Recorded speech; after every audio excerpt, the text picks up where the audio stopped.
So here we've got two brand new releases from Orient, the popular Japanese watchmaker. And these are courtesy of TUS Watches. So thanks to TUS Watches for lending these in. You'll find a link to these watches on their store in the video description. And these are a couple of new dress watches. We've got one limited edition, and then we've got one that's more of a new standard line for Orient. And these aren't part of the Bambino line. They offer something quite different. So I figured we'd take a quick look at them and see how they stack up in comparison. And I can see through the packaging that this one is actually the limited edition. So we'll start with the standard one, eh?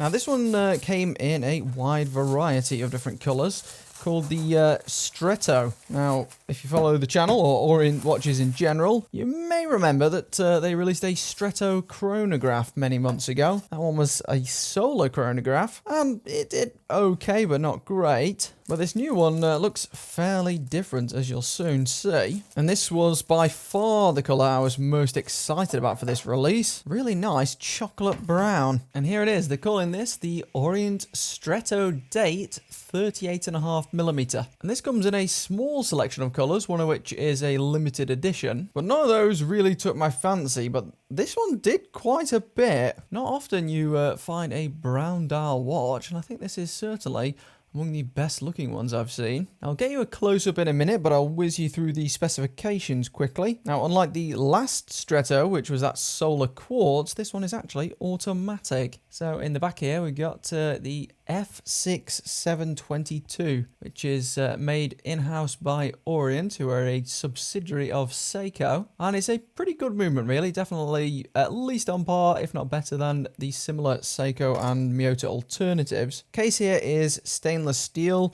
most silver, but you've got a bit of that rose gold bezel as well. Finishing overall is like a 6, 7 out of 10. It's never been a super strength for Orient. Water resistance on this one is 50 meters. We've got a push-pull crown. Does have a screw back though, so that should keep you good in most scenarios for a watch like this. And another flagship feature, shall we say, is the sapphire crystal. But sadly, like many Orient sapphire crystals, it's either got a poor or no anti-reflective coating. As you can see, it just has a lot of haziness and cast, which is a shame. It's what you find a lot of the time on these lower-end sapphire crystals, and this one is no exception. But it will give you much better scratch resistance than the likes of mineral crystal and obviously acrylic. Now this one shares quite a few similarities with some previous Orient watches, some of which weren't, I don't think, labelled Stretto, but I've certainly looked at a couple. I think there was an open heart model and then one or two others as well that had similar hands and markers to this. I really like the markers on this model. The hands are okay, not my favourite. And while the dial itself is really nice, unfortunately you just can't get the best view of it just because of the haziness of the crystal there. If you're using really harsh light coming from the side, it might be alright, but in conditions such as outside or anywhere with a large light source, you will get this level of haziness. Now, it does have what looks like indentations around the edge here. So that chaptering just has like a ringed engraving around the outside. And you get a pretty decent second-hand sweep there, not too bad at all. Overall, it feels fairly nicely proportioned, partly because of the size of this one. Now, previous watches showing this style were significantly bigger. I think the smallest of which was at least 41mm. But this new one is significantly smaller. Now they say 38.5, but I've got that bang on 38 here, so I'm not sure where they got that number from. Lug to lug, almost exactly 45, and not the thinnest watch in the world, but it's not too bad for an automatic. 11.6. I'll do a quick crystal check just to make sure that's sapphire, but I'd be surprised if it wasn't. So here we've got another watch that kind of suffers from the same crystal haziness here. This is the new Casio Edifice Automatic, and yeah, I already know this one is a sapphire, as you can see there from that strong reading. We're looking for something similar on this Orient, and yeah, no problems there at all. Now this one's currently listed on the TUS Watches site at about £320, so about 50 quid more than the Casio. And in comparison, I do think the case finishing is definitely better on the Casio, as are the hands, but I think the markers are very, very similar. Some people prefer the movement in this Orient as well, and I suspect it'll also win in terms of luminescence. But that's not exactly saying much because the luminescence on this Casio is pretty shocking, sadly. But first, we'll just quickly try this on, eh? This really is going down a different route than the likes of the Bambino, for example, despite having a similar sort of size to some of the Bambino models. On those ones, they've got that big, tall, but weaker crystal, the mineral crystal. And also, the crystals on the Bambino take up a much larger portion of the watch itself. Whereas this one, it's more a typical case first watch and then the flat crystal with higher specs. And I'm not exactly sure how I'd describe the look of this one. Don't know if it's retro or not. The colours would imply that it's kind of retro themed, but I can't think of much else that really looks like this one. Overall, quite like the look of it. And what you can tell actually from overhead here is that the polished sections along the side there almost disappear when it's on the wrist. Kind of gives it a skeletal look there. Makes the watch look a bit smaller on the wrist. My arm is 6¼ inches, by the way, so mine's a pretty small wrist. This fits me fairly well, actually. I could probably just about get away with this one. If you've got an average sized arm, this 38mm sizing is going to be right up your alley. And I have to say, I do quite like this. Now, my go-to dress watch over the last few years has been the Bambino. I think currently it's the 38mm Bambino V2, was it? Well, that kind of retro-looking one. But one thing I have to say is I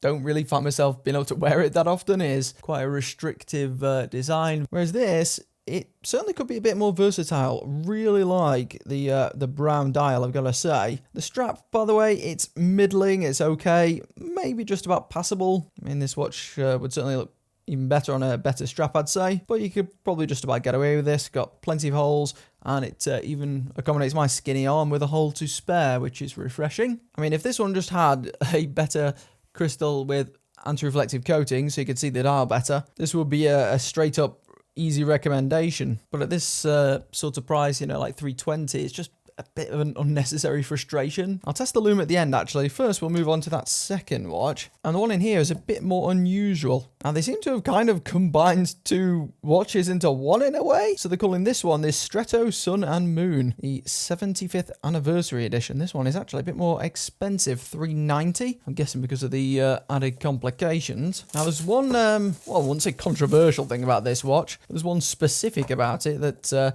it's definitely worth running you through. Now, first things first, as you can see, it's got the old retro Orient packaging there because this is one of the new watches that has the handwritten kind of cursive Orient logo on it.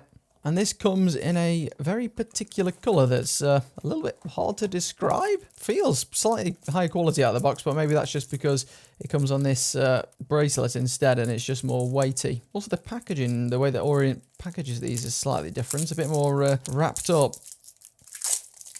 There we go, that'll do. And yeah, this one actually has some fairly significant changes that I wasn't expecting. Couldn't quite tell from the photos. And you can see in some ways it shares some obvious design characteristics. So it's got similar marker sets, similar hands as well, at least except for the second hand. But it's also got some minor changes versus the last one. Definitely has a bit better detailing, actually. That last one had like an engraved chapter ring. This one's got a full-on trough, basically, with like high shine lips on either side there, as you can see. Yeah, it looks pretty good, I must say. Definitely looks like a higher quality watch than the last one, as you hope for, considering it's more expensive. And yeah, the dial's certainly got a lot of different textures and movement going on. Now, when Tom offered to loan me some of these to take a look at on the channel, he gave me a selection of a few different ones. And I noticed that lots of these new release models were all coming in basically this exact same color. It's like a blue-grey, essentially. And I'm going to be honest, it wasn't really doing it for me, especially on most of the other models. This one was the only one that I thought pulled that colour off. The other ones, I don't know, just look bland, and I have to say the choice of the seconds hand in particular being the orange, I don't know, that really didn't work for me, especially on some of the more plain models. But because this one's a bit more complex, it's got the kind of mini date indicator there, or day indicator, sorry, which has already got a smidgen of orange on it. I think it pulls it off much better than the other ones. But aside from that, it's just kind of like a beefier version with those added complications. It's got a very similar case, just a bit beefier to accommodate those complications. It's got really nice bracelets, actually. Not sure what the 38.5mm ones come with, but this is pretty decent as far as big brand bracelets go. Mostly solid links, does have hollow end links, sadly. Oh, actually, also doesn't have any half links from the looks of this. And you only get one micro adjustment hole, which is pretty silly considering the price of this watch, I have to say. So getting a great fit may be a little bit tricky. As for other specs, what have we got? 50 meters again. The movement in this one is slightly different, I'm assuming because of those extra functions. This one is the Orient F6B24. I'll show you how that one works away in a minute. Beat rate looks about the same as the previous model. This one's got sapphire on the front, mineral on the back. Still has a fair amount of haziness here. Maybe not quite as noticeable as the other one, which you'll often find with these sapphires. For whatever reason, the lighter tones tend to work slightly better. They tend to be able to get away with the haziness. I'll give you a close look at that dial, and I'll see if I can get some of those complications working. So if I move this, you'll see the little face there, the moon, popping on by, and then as you progress throughout the day, you'll eventually see the sun appear there as well. Now, to be honest, better set this one back to dark because we've had some torrential weather up here in the north of England, so the sun doesn't seem too apt. But there's a quick look at how that works anyway. Now, this one's a fair amount bigger than the last one, 41.5 exactly across the width, with a lug to lug of 48.3. Definitely more beefiness. 13.4. The strap, by the way, is listed here as 22 millimeters. Yeah, it looks to be about 20. Yeah, 22. And I have to say, it does kind of go with this creamy sort of colour I'm wearing here today. And in person, this dial does have a fair amount of sunburst to it, but this sort of size certainly going to dwarf my 6¼ inch wrist. Not a watch that might be able to realistically pull off. Definitely tailored more towards those of you with larger wrists, or at least those with average sized wrists. Not too bad on the fit front there. A little bit of gaps under the lugs though. Does seem to be quite limited edition, this one. I think Tom's only got 5 units here. And as for luminescence, let's give that a test, See if there's any difference between the two on that front. So we've got the Casio edifice here for comparison. I just want to see if these watches are any better than that one, which I'm assuming they will be. Orient's lume has always been okay. It's typically better than Casio's by quite a bit.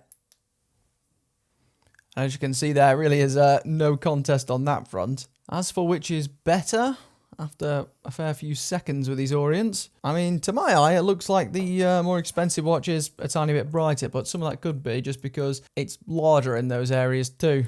But as you can see between the hands there, maybe it's also a fraction brighter. Maybe just a thicker application of the same lume, but still not fantastic performance by any stretch. So there's your first look at these 2 new dress watches from Orient. As for if any of these are going to be Bambino killers, well, I kind of doubt it in a way. The Bambino is pretty distinctive, and you can't say that quite so much about these. But I have to say, I do quite like this Stretto on the right here, this 38.5 one. At least in this colour. I think they could definitely improve the colours. The launch ones outside of this were pretty underwhelming. But I do like this. I think it's got a good balance, maybe a bit expensive though. I'd perhaps consider it at that price if it had a better crystal, but it does feel like a high quality piece of kit, this. And I do feel like it's a watch that you might be able to wear quite a bit more than the likes of the Bambino. So yeah, I would love to know what you think, especially about this one. These watches are all linked below, by the way, on the TUS site. They do ship worldwide, by the way. I do have a pretty international audience on my channels, so I try and work with any retailers that can actually get the watches to you.